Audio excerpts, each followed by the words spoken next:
Not. It's an atrocity. For decades, the Streets factory in southwest Sydney has pumped out cold, sugary treats. Since last year, it's also been the centre of a bitter dispute. The brand's multinational owner, Unilever, was threatening to cut wages by as much as half. We spent 16 months negotiating with the union and employee reps to try and reach a new EBA. That yielded very little result, and even that was unanimously rejected by our employees. So Unilever went to Australia's industrial arbiter, the Fair Work Commission, and argued that wages and shift arrangements combined to make the factory a poor earner. The Commission granted Unilever the right to terminate the enterprise agreement, pushing staff back to an out-of-date award wage. We've got guys that have worked there for 20 years. These people are taking it quite hard, contributed a significant amount of their life to this place to be told that, sorry, we have to go, potentially go back to wages that you were on back in the mid-90s. You'll jump for joy. It tastes so nice. It's Street's sensational raspberry slice. Streets was created in the 1920s in a back shed south of Sydney by a veteran of the First World War. Then, in the 1960s, it was bought by Unilever. Well, hello, baby. Here's Panel Pup Banana Split. It's since become one of Australia's most recognisable brands. Banana Split, then it goes into a cool chop dip. Some very fond childhood memories, going down the corner shop, one of those, happy moments in your life that you remember when you think about your childhood. Wow. Troy Gardner took the job at the Streets factory because of good pay and conditions. The threat to move factory staff back to the award would change that. Currently earn about $95,000 a year base. If I was put back in the award, I could lose anywhere between 25 and 50% of that. In round figures, it'd be about $46,000 to $71,000.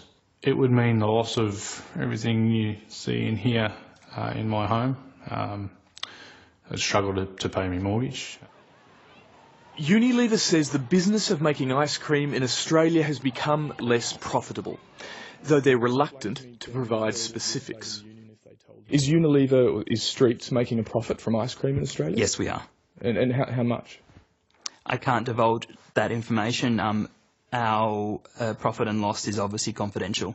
But what we need to do is make this factory in Australia as competitive as the other factories around the world, so we don't lose manufacturing in Australia.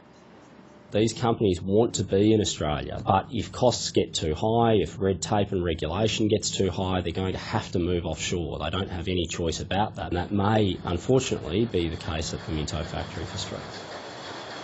For 25 years, really, we've been faced with those threats. Sometimes they've been true and sometimes they haven't been. In the case of Streets, we're talking about Unilever.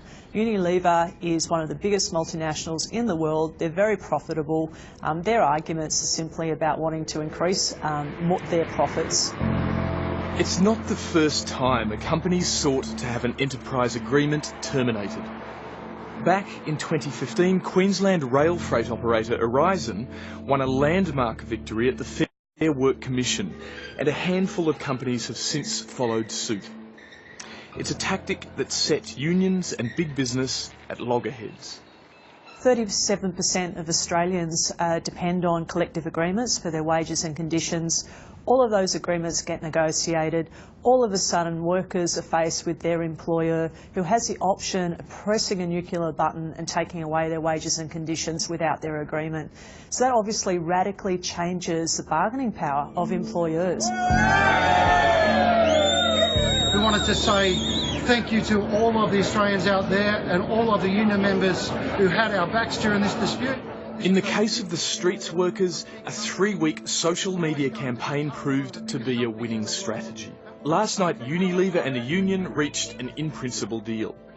The company agreed to abandon the enterprise agreement termination and give staff a 5% pay rise in return for increased flexibility at the factory. Cheers, mate. Cheers, Sally.